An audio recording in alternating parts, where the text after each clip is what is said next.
Good morning बच्चों, मैं कुलदीप बिरवाल, प्रवक्ता commerce, government senior secondary school Kilayat, district Kaithal, आप सबका स्वागत करता हूं। आज हम कक्षा 12वीं के व्यवसाय अध्ययन विषय के अंतर्गत टॉपिक अधिकार अंतरण एवं विकेंद्रीयकरण के ऊपर चर्चा करेंगे। तो आज हम क्या सीखेंगे? आज हम सीखने वाले हैं अधिकार अंतरण का अर्थ और साथ ही साथ उसकी परिभाषाएं भी हम जानने का प्रयास करेंगे। इसके साथ अधिकार अंतरण के तत्व, अधिकार एवं उत्तरदायित्व में अंतर हम जो है वो जानने का प्रयास करेंगे, क्योंकि मिलते जुलते से शब्द होते हैं, इनको समझना बड़ा आवश्यक है। इसके अलावा उत्तरदायित्व और जवाबदेही में अंतर हम जानने का प्रयास करेंगे। फिर श्रम विभाजन के बारे में हम पढ़ेंगे, अधिकार अंतरण की प्रक्रिया हम जानने का प्रयास करेंगे, महत्व भी हम जानने का प्रयास करेंगे, विकेंद्रीयकरण के विषय में हम पढ़ेंगे और लास्ट हमारा जो इसी विषय का टॉपिक रहेगा वो रहेगा अधिकार अंतरण और विकेंद्रीयकरण में डिफरेंस रहेगा। तो ये हमारा जो है वो आज की वीडियो का पूरा एक कंटेंट है जिसको हम आज की वीडियो में उठाने वाले हैं। तो सबसे पहले हम जो है अधिकार अंतरण के अर्थ और उसकी परिभाषा को समझने का प्रयास करेंगे। तो परिभाषा से लेते हैं। मिस्टर मूरे क्या कह रहे हैं?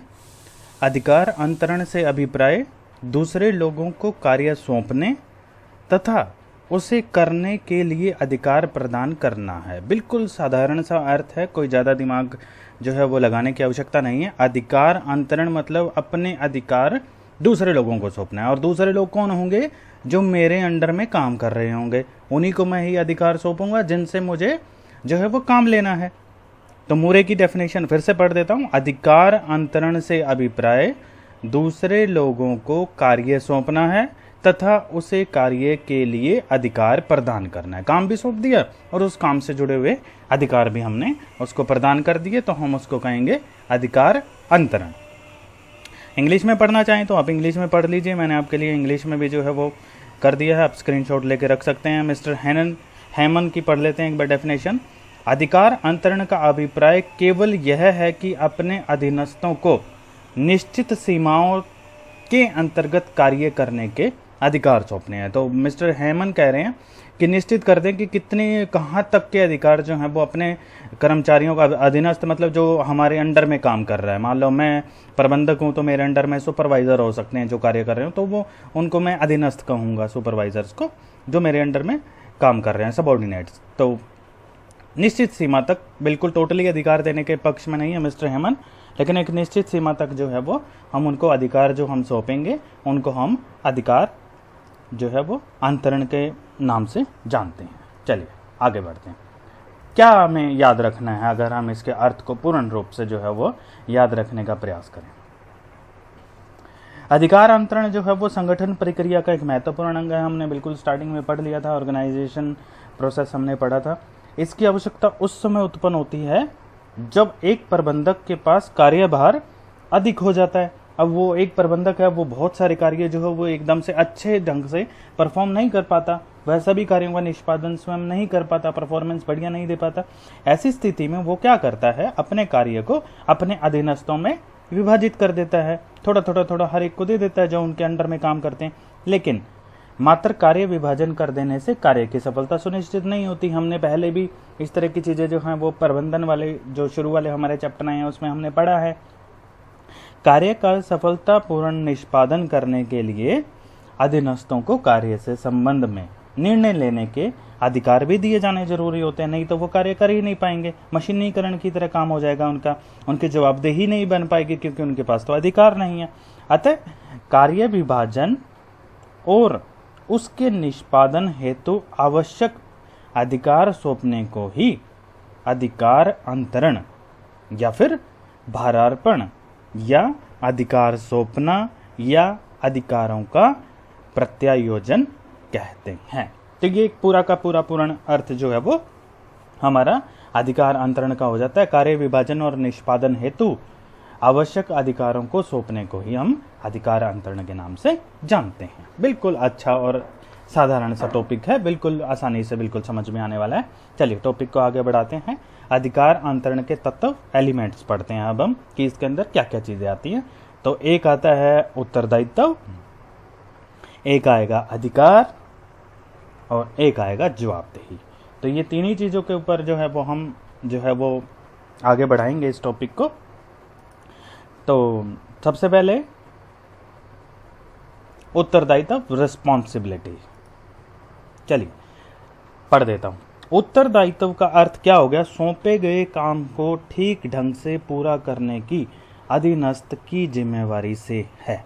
ठीक है, सौंपे गए काम को ठीक ढंग से पूरा करने की अधीनस्थ की जिम्मेवारी को हम उत्तरदायित्व कहते हैं। भाई जो काम उसको सौंप दिया, अधिकार भी सौंप दिया उसको, अब अधीनस्थ की जिम्मेवारी है कि वो काम को अच्छे ढंग से करे। जब एक अधिकारी अपने अधीनस्थ को कोई भी काम सौंपता है तो उसे पूरा करना अधीनस्थ का उत्तरदायित्व बन जाता है। इसका अर्थ क्या हुआ कि उत्तरदायित्व शब्द काम सौंपने पर ही उत्पन्न होता है, अतः काम सौंपने को ही हम उत्तरदायित्व सौंपना भी कह सकते हैं। मतलब जब तक काम ही नहीं सौंपेगा तो फिर रिस्पॉन्सिबिलिटी भी कैसे बनेगी उस काम के प्रति? तो काम सौंपना जो है वो उत्तरदायित्व सौंपना हो जाता है। तो हम दो तरह से जो है वो रिस्पॉन्सिबिलिटी का मीनिंग हम ले लेते हैं, एक रिस्पॉन्सिबिलिटी फॉर और एक रिस्पॉन्सिबिलिटी टू। के लिए उत्तरदायित्व और के प्रति उत्तरदायित्व। के लिए उत्तरदायित्व का अर्थ अधीनस्थ को सौंपे गए काम को पूरा करने की जिम्मेवारी होना है। ठीक है, कि क्या हुआ? के लिए उत्तरदायित्व का मतलब, रिस्पॉन्सिबिलिटी फॉर का मतलब क्या हुआ? अधीनस्थ को सौंपे गए काम को पूरा करने की जिम्मेवारी होना है।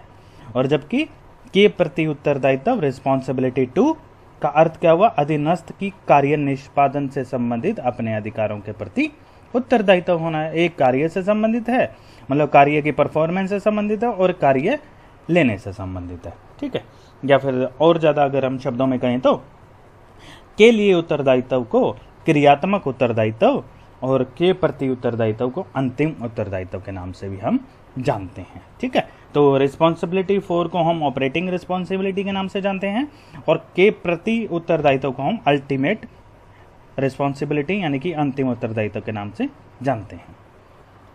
एक वरिष्ठ अपने अधीनस्थ को केवल क्रियात्मक उत्तरदायित्व सौंप सकता है।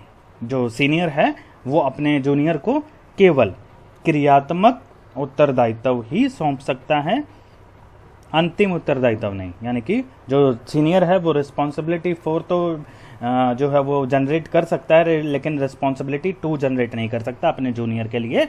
जबकि अंतिम उत्तरदायित्व हमेशा अधिकार सौंपने वाले यानी कि वरिष्ठ जो सीनियर है उसी के पास रहता है। तो ये रिस्पॉन्सिबिलिटी टू और रिस्पॉन्सिबिलिटी फॉर का कंसेप्ट है। चलिए अब उत्तरदायित्व की विशेषताएं ले लेते हैं। हम विशेषताओं से भी बहुत सारे अर्थ हमारे क्लियर हो जाते हैं, और ये अगर हम अर्थ क्लियर कर ले तो हम विशेषताएं अपने आप बना सकते हैं। तो सबसे पहला पॉइंट, उत्तरदायित्व को दूसरे व्यक्तियों को सौंपना उत्तरदायित्व कहलाता है। यही हमारा अर्थ था, तो ये हमारी विशेषता हो गई।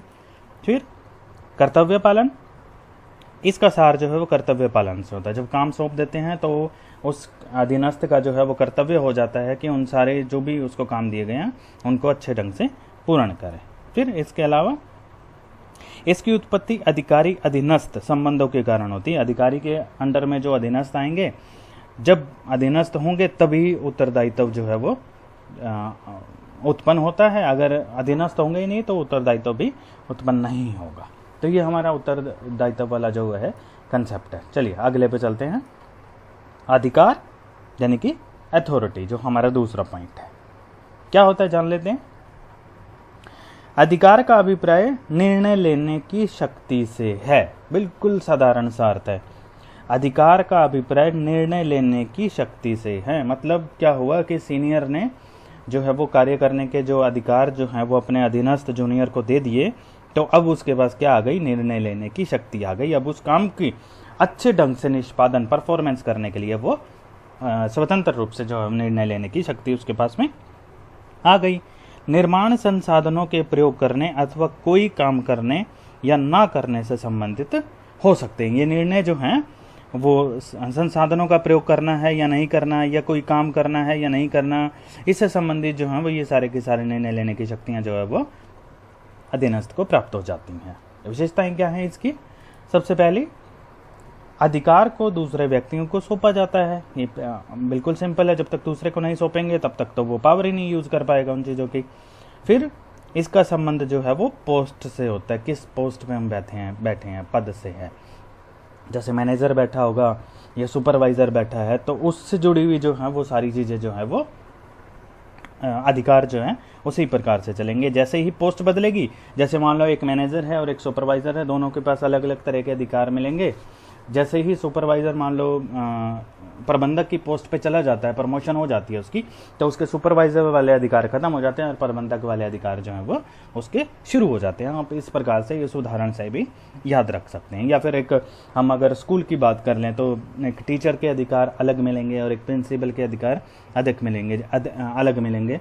जैसे ही वो टीचर कभी इन फ्यूचर प्रिंसिपल बनता है तो उसके टीचर वाले अधिकार खत्म होकर प्रिंसिपल वाले अधिकार जो है वो शुरू हो जाते हैं। तो अधिकार जो है वो पद से संबंधित होते हैं। फिर इससे निर्णयों का पालन करवाना संभव हो जाता है। जब अधिकार मिल जाते हैं तो फिर निर्णय जो है वो सभी प्रकार के अधिकार मिलेंगे। तो जो भी वो निर्णय लेगा, जो शक्ति उसको मिल गई है निर्णय लेने की, तो उसको जो है वो पालन करवाना बिल्कुल आसान हो जाता है, संभव हो जाता है। फिर इसके अलावा अधिकारों को प्रबंधकीय पद की कुंजी माना जाता है।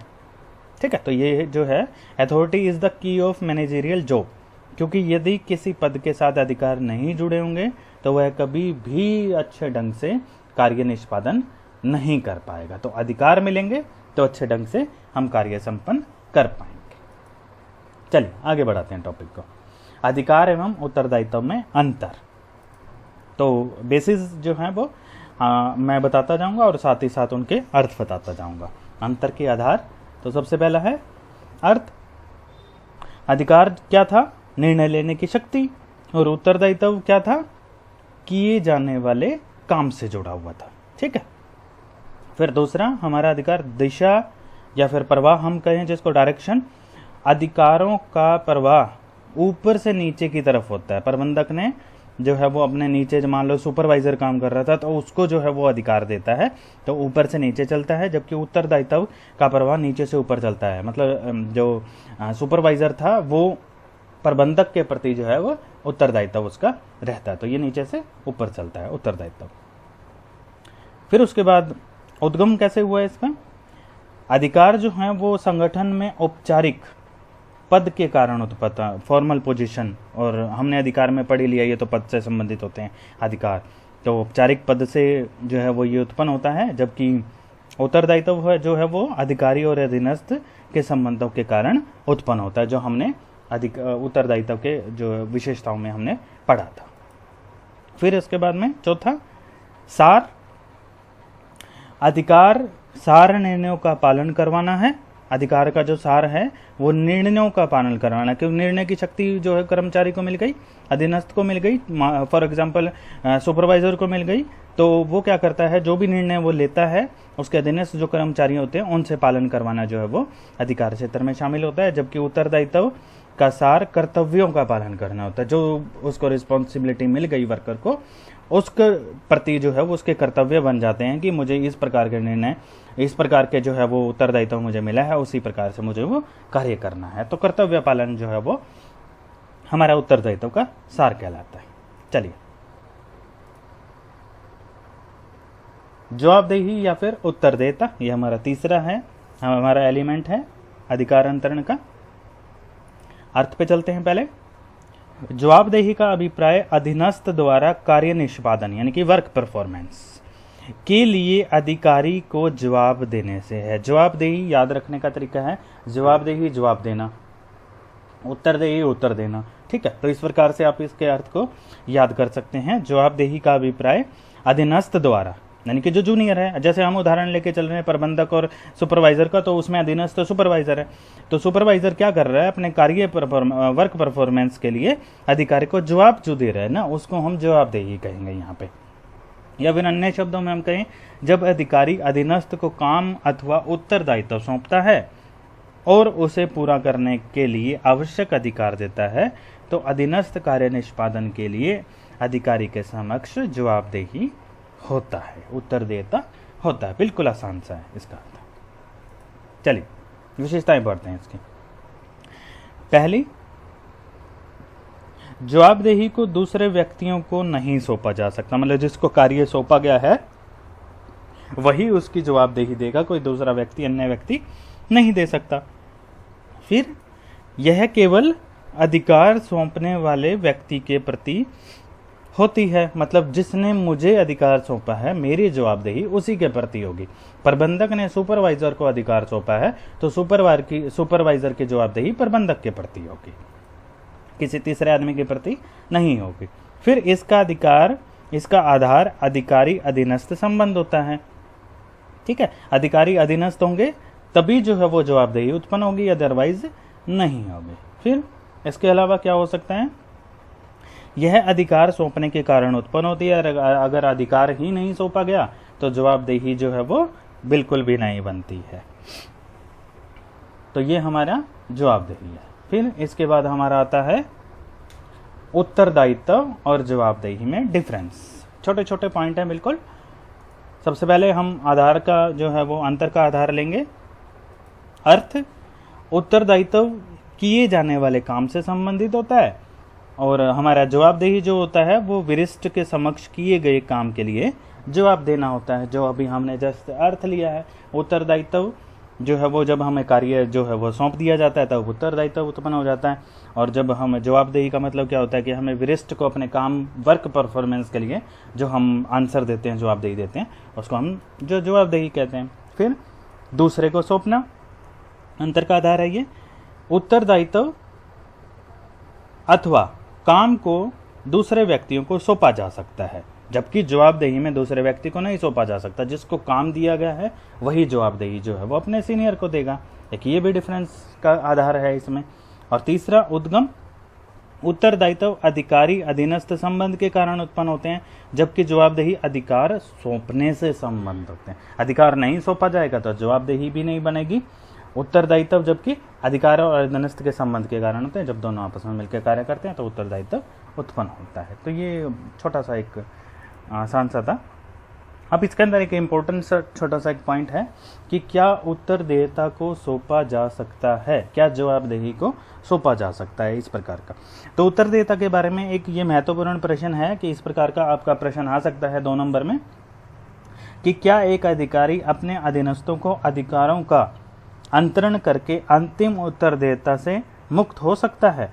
अर्थात क्या है वह अधिकार सौंपने पर अधीनस्थों द्वारा किए जाने वाले कार्यों की सफलता या असफलता के लिए अपने उच्च अधिकारियों के प्रति जवाबदेह नहीं रहता है। अर्थात साधारण शब्दों में कहें तो क्या एक अधिकारी का उच्च अधिकारी सीधे ही अधिकारी के अधीनस्थों को जिम्मेवार ठहरा सकते हैं? इन सभी प्रश्नों का उत्तर नहीं में दिया जाएगा, क्योंकि केवल अधिकारों को ही सौंपा जा सकता है, उत्तरदेयता को नहीं। उदाहरण के लिए एक उदाहरण से समझने का प्रयास करते हैं इसको। मुख्य प्रबंधक एक विभागीय प्रबंधक को काम सौंपता है। जो मुख्य क्या हो गया, जो सबसे ऊपर है, उसके अंडर में आ गए प्रोडक्शन आ गया, उसके अंदर में सेल्स आ गया, उसके अंदर मार्केटिंग आ गया। तो इस प्रकार से एक विभागीय प्रबंधक को काम सौंपता है और विभागीय प्रबंधक अपने अधीनस्थ को काम कार्य भी सौंपेगा और अधिकार भी सौंपेगा, लेकिन ऐसा करने से उसकी उत्तरदेयता समाप्त नहीं हो जाएगी। अपने अधीनस्थ के कार्य की सफलता असफलता के लिए वह स्वयं सदैव मुख्य प्रबंधक के प्रति जवाबदेही रहेगा। इसी आधार पर यह कहना बिल्कुल सत्य है कि केवल अधिकारों को ही सौंपा जा सकता है, उत्तरदेयता को नहीं। उत्तरदेयता हमेशा अधिकार सौंपने वाले व्यक्ति तक ही रहती है। हुआ क्या कि मुख्य प्रबंधक ने जो विभागीय प्रबंधक को जो है वो कार्य सौंपा और विभागीय प्रबंधक ने अपने अधीनस्थों को सौंपा, तो अधीनस्थ की जवाबदेही जो है वो उत्तरदेही विभागीय प्रबंधक की रहेगी और विभागीय प्रबंधक की जवाबदेही जो है वो मुख्य प्रबंधक की रहेगी। ये नहीं है कि मुख्य प्रबंधक सीधा जो है वो अधीनस्थों से जवाबदेही मांग ले। तो इसका उत्तर रहेगा हमारा नहीं में। चलिए, श्रम विभाजन जो है वो एक छोटा सा टॉपिक है, अंतरण का आधार। इसको पढ़ लेते हैं हम। वर्क डिवीजन हम पहले भी इस पे जो है वो बात कर चुके हैं। अधिकार अंतरण का अभिप्राय अधीनस्थों को सौंपे गए उत्तरदायित्व अथवा कार्य को सफलतापूर्वक पूर्ण करने के लिए आवश्यक अधिकार प्रदान करना है। अधिकार निर्णय लेने की शक्ति को कहा जाता है, हमने पढ़ा था अभी। जब उत्तरदायित्व को पूरा करने के लिए अधिकार प्राप्त होते हैं तो जवाबदेही का जन्म होता है, और जवाबदेही का हमने अर्थ क्या पढ़ा था, उच्च अधिकारियों के समक्ष कार्य निष्पादन के लिए, कार्य निष्पादन मतलब वर्क परफॉर्मेंस के लिए जवाब देना है। तो अधिकार अंतरण हमने अभी पढ़ा था, ये वो है। फिर श्रम विभाजन क्या है इसमें? प्राय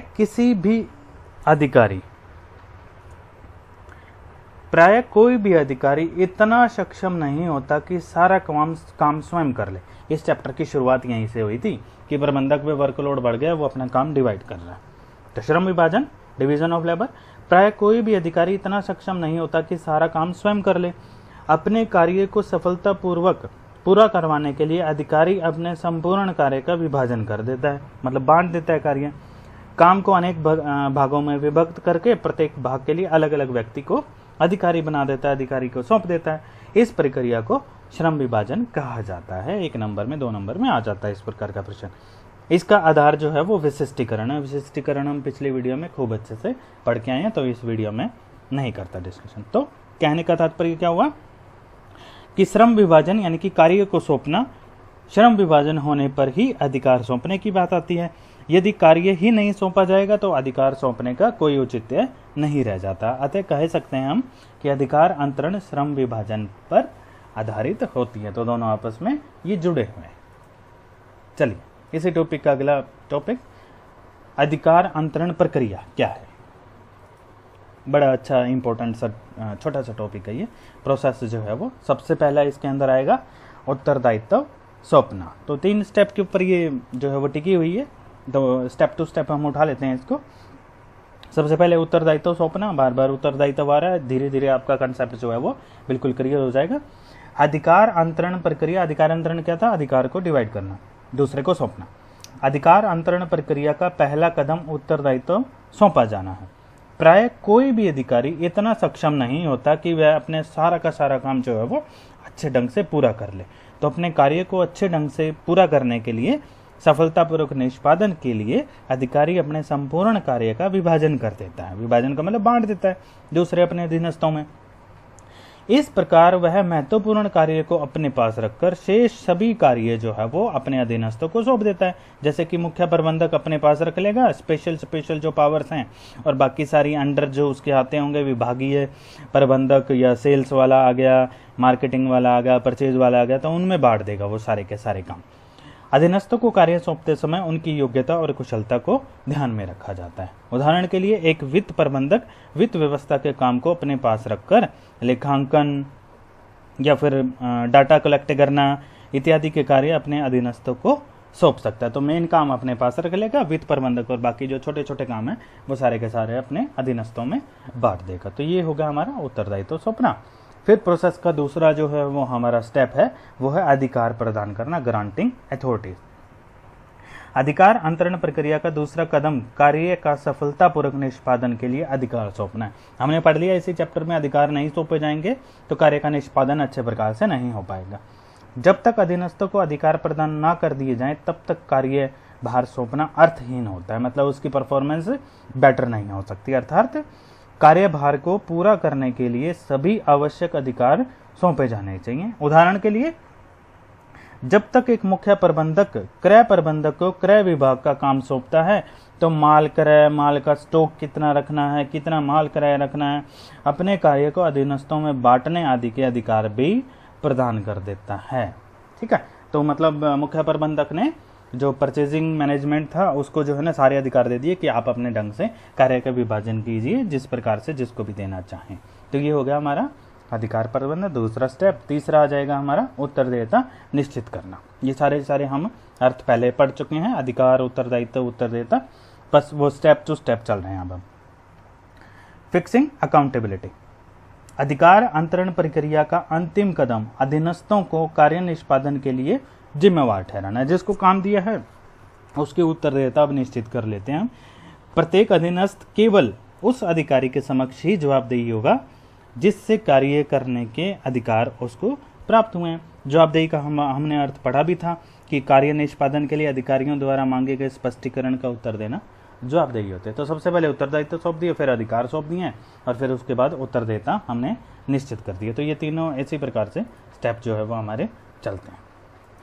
चलिए आप पढ़ लेते हैं अधिकार अंतरण का महत्व, इंपॉर्टेंस क्या है इसकी। तो हमने अभी तक जो है ये तो पढ़ लिया कि अधिकार अंतरण प्रभावपूर्ण प्रबंधक का सबसे महत्वपूर्ण जो है वो यंत्र है।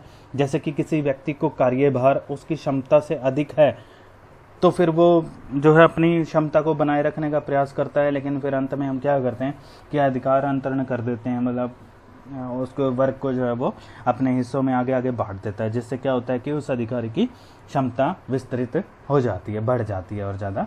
तो कुछ इसके इम्पोर्टेंस हैं वो हम पढ़ लेते हैं। सबसे पहला प्रभावपूर्ण प्रबंधक, इफेक्टिव मैनेजमेंट। प्रभावपूर्ण का अर्थ क्या होता है?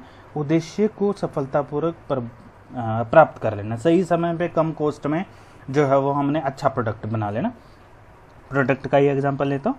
अधिकार अंतरण से प्रबंधकों के कार्यभार में कमी आती है।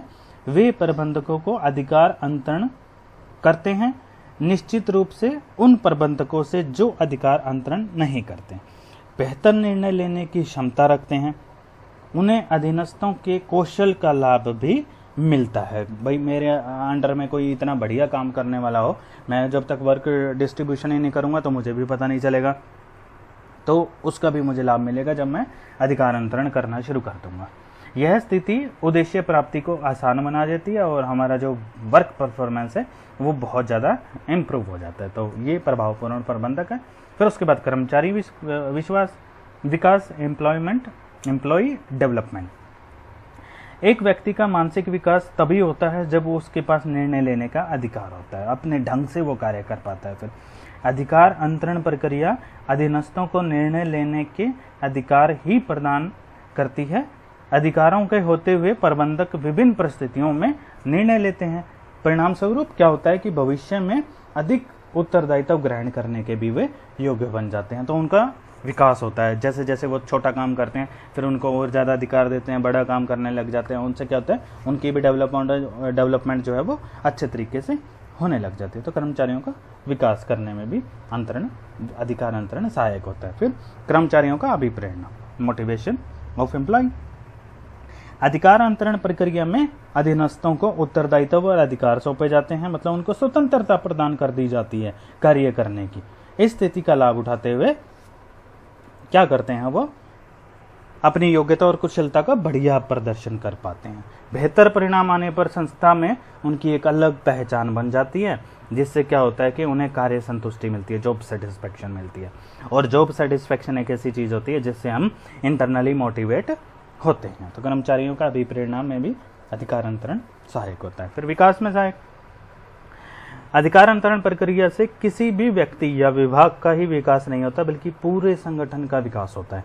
संगठन के अंदर निर्णय लेने की सक्षम कर्मचारियों की पर्याप्त मात्रा उपलब्ध होने के कारण व्यवसाय का विस्तार होने के चांसेस बढ़ जाते हैं, उसका मॉडर्नाइजेशन हम कर सकते हैं और साथ ही साथ विविधीकरण भी करने को जो है वो उद्योग के अंदर, जिस भी उद्योग में अधिकार अंतरण हो रहा है उनका विश्वास बढ़ता है और ज़्यादा वो प्रोडक्ट पे और ज़्यादा मतलब रिसर्च कार्य जो है वो कर पाते हैं।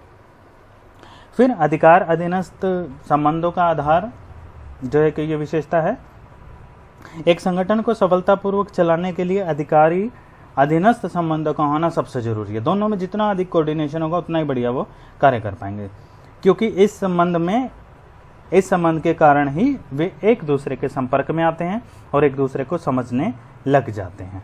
ये संबंध अधिकार अंतरण प्रक्रिया से ही स्थापित होते हैं जब वर्क डिस्ट्रीब्यूशन होता है और उनको अधिकार दिए जाते हैं। इसके अंतर्गत अधिकारों का प्रवाह उच्च से निम्न स्तर की तरफ चलता है, हमने पढ़ लिया था ये डिफरेंसेस में। परिणाम स्वरूप ऊपर से नीचे अधिकारी अधीनस्थ अधिकारी बनते चले जाते हैं। और लास्ट, बढ़िया समन्वय, बेटर कोऑर्डिनेशन।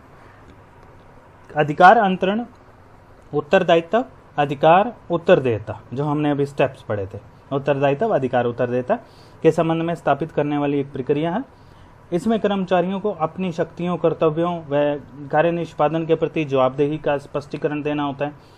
अतः सभी स्तरों पर की जाने वाले कार्य को स्पष्ट एक पिक्चराइजेशन सा हो जाता है उनका कि किसको जवाबदेही देनी है, उसके पास कितने अधिकार हैं, जिसका जो है वो सबसे बढ़िया क्या होता है कि बेटर को जो है वो कोऑर्डिनेशन जो है वो अधिकारियों और अधीनस्थों में बनता चला जाता है। तो अधिकार अंतरण का ये कुछ महत्व है। चलिए आगे चलते हैं। हमारा नेक्स्ट टॉपिक विकेंद्रीयकरण। चलिए, अधिकारांतरण के बाद में हमारा जो इसी चैप्टर का जो दूसरा सबसे बड़ा सब टॉपिक था वो है विकेंद्रीकरण, डिसेंट्रलाइजेशन। सबसे पहले इसके अर्थ को जान लेते हैं कि डिसेंट्रलाइजेशन जो है वो होता क्या है। मिस्टर हेनरी फ्योल की डेफिनेशन है एक, उसी में पूरा का पूरा अर्थ जो है वो आपको समझ में आ जाएगा। क्या कहते हैं कि हर वह कदम जो अधीनस्थों की भूमिका के महत्व को बढ़ाता है, हर वो कदम जो अधीनस्थों की भूमिका के महत्व को बढ़ाता है विकेंद्रीयकरण कहलाता है, तथा हर वो कदम जो इसको कम करता है वो केंद्रीयकरण कहलाता है। अंग्रेजी में पढ़िए, बिल्कुल आसान बन जाएगी। Everything that goes to increase of subordinates role in is decentralization. मतलब सबॉर्डिनेट अधीनस्थ के जितने ज़्यादा जो है वो कार्य को, भूमिका को, उनके रोल को जितना ज़्यादा बढ़ाता है तो हम उसको डिसेंट्रलाइजेशन करते हैं, और जब इसका उल्टा हो जाता है, कम करता है रोल को, तो हम उसको सेंट्रलाइजेशन कहते हैं। तो ये एक विकेंद्रीयकरण की एक डेफिनेशन हेनरी फ्योल ने दी थी। इसके अलावा मिस्टर डेविस ने भी जो है वो विकेंद्रीकरण की डेफिनेशन दी है कि संगठन की छोटे से छोटे इकाई तक जहाँ तक व्यावसायिक हो अधिकार और दायित्वों का विवरण जो है वो विकेंद्रीकरण कहलाता है। मतलब लोगों में जो है वो कार्य को बांटना, मतलब एक चीज़ पर फोकस ना करके उसी चीज़ को जो है वो अपने अधीनस्थों के अंदर बांट देना, अपने पास ही जो है ना वो सारा काम ना रखकर अपने अधीनस्थों को बांट देना विकेंद्रीयकरण कहलाता है। दूसरे अर्थों में कहें तो विकेंद्रीयकरण अधिकार अंतरण का ही एक विस्तृत रूप है, उसी का अधिकार अंतरण का एक बड़ा रूप है। इसके अंतर्गत निर्णय लेने में केंद्रों में वृद्धि हो जाती है, क्योंकि मध्य स्तर और निम्न स्तर के प्रबंधकों को भी महत्वपूर्ण निर्णय लेने के अधिकार देते हैं। तो इसमें वर्क डिस्ट्रीब्यूशन हम ज़्यादा कर रहे हैं। पूरे संगठन में व्यवस्थित अधिकार अंतरण किए जाने के फलस्वरूप जो है वो विकेंद्रीयकरण की स्थिति पैदा होती है। या और ज़्यादा हम डिटेल में अगर जाना चाहें तो विकेंद्रीयकरण और अधिकार अंतरण की प्रक्रिया लगभग एक जैसी होने के कारण प्राय दोनों में अर्थ के बारे में भ्रम हो जाता है, क्योंकि दोनों में ही अधिकारों को बांटा जा रहा है। कुछ लोग दोनों को ही समानार्थी समझते हैं, लेकिन यह गलत है। इसके अंतर को एक उदाहरण के द्वारा समझा जा सकता है। जैसे कि उदाहरण लें तो हम मान लीजिए एक कंपनी का मुख्य प्रबंधक उत्पादन विभाग के प्रबंधक को अपने विभाग में उन कर्मचारियों की नियुक्ति का काम सौंप देता है, हमने पढ़ा था ये, जिनका वेतन 10,000 रुपये से कम है, तो यह अधिकार अंतरण कहलाएगा। इसके विपरीत यदि कर्मचारी की नियुक्ति का अधिकार भी विभागीय प्रबंधकों को सौंप दिया जाए तो विकेंद्रीयकरण कहलाएगा। यानी कि बड़ा हो गया। देखिए, एक में लिमिट कर दी, मतलब भर्ती करके दे दिए आपको, और आपके अंडर में वो दे दिए जिनके 10,000 रुपये तक की सैलरी है, तो फिर हम उसको कहेंगे अधिकार अंतरण। लेकिन आपको भर्ती का भी अधिकार दे दिया गया साथ में, यानी कि सारा काम आपसे ही करवाया जा रहा है, तो हम उसको डिसेंट्रलाइजेशन के नाम से जानेंगे। यदि विभागीय प्रबंधक अपने इस अधिकार को उप प्रबंधकों को सौंप देगा तो विकेंद्रीयकरण का और अधिक विस्तार हो जाएगा। इसमें हम कह सकते हैं कि यदि हम अधिकार सौंपें तो हम इसे 2 से गुणा कर सकते हैं, यदि हम विकेंद्रीयकरण करते हैं तो इसे अनगिनत गुणा हम कर सकते हैं। ठीक है, एक समझाने की बात है सर, कि अधिकार अंतरण में हम 2 से गुणा कर रहे हैं और उसमें जो है वो 2 से ज़्यादा से गुणा कर रहे हैं, मतलब बड़ा होता है डिसेंट्रलाइजेशन एज कंपेयर टू अधिकार अंतरण से।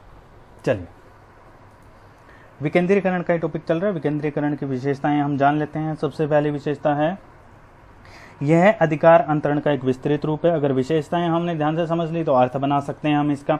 अगर हमने अर्थ अच्छे से समझ लिया तो विशेषताएं हम उसी अर्थ में से बना सकते हैं। तो हमने यही अर्थ पढ़ा था कि अधिकार अंतरण में अंतरण का विस्तृत रूप है, बड़ा रूप है। यह अधीनस्थों की भूमिका के महत्व को बढ़ाता है। अधीनस्थों को ज़्यादा काम सौंपा जाता है तो उनका महत्व बढ़ जाता है। फिर यह संपूर्ण संगठन में लागू होने वाली एक प्रक्रिया है। यूँ नहीं होगा कि एक ही विभाग में है, पूरे के पूरे संगठन में जो है वो डिसेंट्रलाइजेशन हम लागू करेंगे। फिर यह उच्च स्तरीय प्रबंधकों के कार्यभाग में कमी लाता है। हमने उदाहरण समझ लिया था कि कार्य की भर्ती, वर्कर्स की भर्ती का काम भी जो है वो विभाग को सौंप दिया गया था, तो उसी उदाहरण को ले लीजिए। उच्च वर्ग के पास में कार्यभार कम हो जाएगा और निम्न वर्ग में जो है वो बढ़ जाएगा। फिर एक विशेषता ये भी हो सकती है इसकी, इसमें निर्णय उन कर्मचारियों के द्वारा लिए जाते हैं जिन्हें इन निर्णय को लागू करना होता है। तो जिनको फॉलो करवाना है वही निर्णय जो है वो लेंगे। फिर इसके अलावा इसमें अधिकारों के साथ साथ उत्तरदेयता का भी हस्तांतरण हो जाता है। ठीक है, जैसे जैसे अधिकार भी हम डिवाइड करते हैं उसी प्रकार से उत्तरदेयता भी साथ साथ डिवाइड हो जाती है। किसमें? अधीनस्थों। चलिए, विकेंद्रीकरण का महत्व, इंपॉर्टेंस क्या है। तो विकेंद्रीकरण के जो है वो महत्व के संबंध में अगर हम एक लाइन भी अगर हम बोलना चाहें तो कह सकते हैं कि प्रश्न यह नहीं है कि विकेंद्रीकरण किया जाए या नहीं किया जाए, बल्कि यह है कि विकेंद्रीकरण की मात्रा कितनी हो। ठीक है, कितना जो है वो हम डिसेंट्रलाइज अपने विभागों को हम करें। अर्थात विकेंद्रीकरण के बारे में यह विचार करने की जरूरत नहीं है कि इसे लागू किया जाए या नहीं किया जाए, बल्कि यह देखने की है कि कितने अधिकारों को अधीनस्थों तक पहुंचाया जाए और कितने उच्च अधिकारियों के पास सुरक्षित रखे जाएं। बस ये चीज ध्यान में रखनी है इसमें। यह बात विशेषकर बड़ी संस्थाओं में बिल्कुल सत्य है। इस बात की सत्यता का आधार यह है कि विकेंद्रीकरण का महत्व, जो अभी हम पॉइंट डिस्कस करेंगे उनके बाद में आपको समझ में आ जाएगा कि क्या है। तो सबसे पहला, अधीनस्थों में पहल करने की क्षमता का जो है वो विकास करता है डिसेंट्रलाइजेशन, क्योंकि सारा का सारा अधिकार और उत्तरदेयता सारी की सारी हमने ट्रांसफर कर दी। विकेंद्रीकरण के अंतर्गत बड़ी मात्रा में अधिकारों को जो है वो सौंप दिया जाता है। अधिकार एक ऐसी चीज होती है जो व्यक्तियों को सोचने पर और नया कुछ करने पर मजबूर कर देती है, जिससे क्या होता है कि उनका इनिशिएशन पावर, जो पहल करने की क्षमता अधीनस्थों में पैदा होने लग जाती है। फिर भविष्य के लिए प्रबंध की योग्यता का विकास होने लग जाता है। विकेंद्रीकरण के अंतर्गत निम्न स्तर के प्रबंधकों को भी अपने कार्य से संबंधित निर्णय लेने के अधिकार सौंप दिए जाते हैं। इस प्रकार निर्णय लेने के अवसर प्राप्त होने से उनमें प्रबंधकीय गुणों का जो है वो डेवलपमेंट होने लग जाती है, उनके ज्ञान में वृद्धि होने लग जाती है और अनुभव में भी वृद्धि होती है। प्रबंधकीय जो गुण होते हैं उनके, इससे प्रबंधकों को भविष्य में आगे और अधिक जिम्मेवारी सहन करने की क्षमता में वृद्धि हो जाती है। फिर क्विक डिसीजन मेकिंग, शीघ्र निर्णय। सभी प्रबंधकीय निर्णयों का बोझ कुछ ही व्यक्तियों पर ना कर अनेक व्यक्तियों में बढ़ जाता है डिसेंट्रलाइजेशन में, जिससे क्या होता है कि निर्णय जो है वो जल्दी जल्दी लेने शुरू हो जाते हैं और हमारी जो संस्था है उसका विकास भी शीघ्र गति से होने लगता है। फिर इंपॉर्टेंस, उच्च प्रबंध के कार्यभार में कमी आ जाती है, क्योंकि नंबर ऑफ वर्क जो है वो अपने अधीनस्थों में वो डिवाइड कर देते हैं, जिससे क्या होता है कि छोटी छोटी समस्याओं में उलझे नहीं रहते और कार्यभार में काफ़ी कमी आ जाती है। और वो मेन मोटिव जो है वो जो उनका है पर कोऑर्डिनेशन बना के रखना हर चीज़ के अंदर, प्रॉफिट ओरिएंटेड जो है वो उसके ऊपर जो अपन कंसंट्रेट कर पाते हैं। फिर विकास में सहायक, विकेंद्रीकरण के अंतर्गत अधीनस्थों के निर्णय लेने की पूर्ण स्वतंत्रता जो है वो प्रदान की जाती है। यह स्थिति जो है अधीनस्थों में उत्तरदायित्व की भावना पैदा करती है, अर्थात वो पहले से भी बेहतर परिणाम लाने का प्रयास करने लग जाते हैं। उनकी यह सोच विभागीय प्रतियोगिता को जन्म देती है। ऐसी स्थिति में सभी एक दूसरे से बढ़िया काम करने का प्रयास करते हैं और इसी के साथ में संगठन का जो है वो बहुत बढ़िया विकास हो जाता है। फिर आखिरी हमारा पॉइंट इसी के अंदर इंपॉर्टेंस का ही, बेहतर निर्णय, क्योंकि काम बट गया है। काम बटने से क्या होता है, नियंत्रण बहुत बढ़िया होता है। विकेंद्रीकरण में हर स्तर पर कार्य निष्पादन का मूल्यांकन करना एवं उत्तरदेयता निश्चित करना संभव होता है। प्रत्येक विभाग के उद्देश्य, उत्तरदायित्व जो है वो अपने अपने डिवाइड हो जाते हैं, उनको पता चल जाते हैं और क्या होता है कि इससे उच्च प्रबंधक जो है वो अच्छे ढंग से नियंत्रण कर लेते हैं इसमें। तो विकेंद्रीकरण एक महत्वपूर्ण हमारे लिए प्रबंधकीय गुण है, अगर हम इसको करना सीख लें। तो हमारा आज का आखिरी टॉपिक है ये, अधिकार अंतरण और विकेंद्रीकरण में अंतर, differences between delegation of authority and decentralization. तो अंतर का आधार सबसे पहला है प्रकृति, नेचर। अधिकार अंतरण सभी संस्थाओं में जरूरी होता है, अर्थात इसके अभाव में हम कार्य प्रभावशाली ढंग से नहीं कर सकते, जबकि विकेंद्रीकरण पाया जाए यह कोई जरूरी नहीं है, इसके अभाव में हम काम चला सकते हैं। तो अधिकार अंतरण जरूरी है, हर संस्था में मिले, विकेंद्रीकरण के बगैर हम काम चला सकते हैं क्योंकि ये वैसे भी उससे बड़ा। फिर दूसरा आधार कार्यवाही की स्वतंत्रता। अधिकार अंतरण में कम स्वतंत्रता दी जाती है। इसके अंतर्गत अधिकार सौंपने के बाद भी अधिकार सौंपने वाले का अधीनस्थ पर पूरा नियंत्रण रहता है, जबकि विकेंद्रीकरण में हमने पढ़ा था इसमें पूर्ण स्वतंत्रता दी जाती है। तो कार्यवाही की स्वतंत्रता का मतलब क्या हुआ कि अधिकार अंतरण में जो है वो कम स्वतंत्रता होती है, हमने अभी पढ़ा।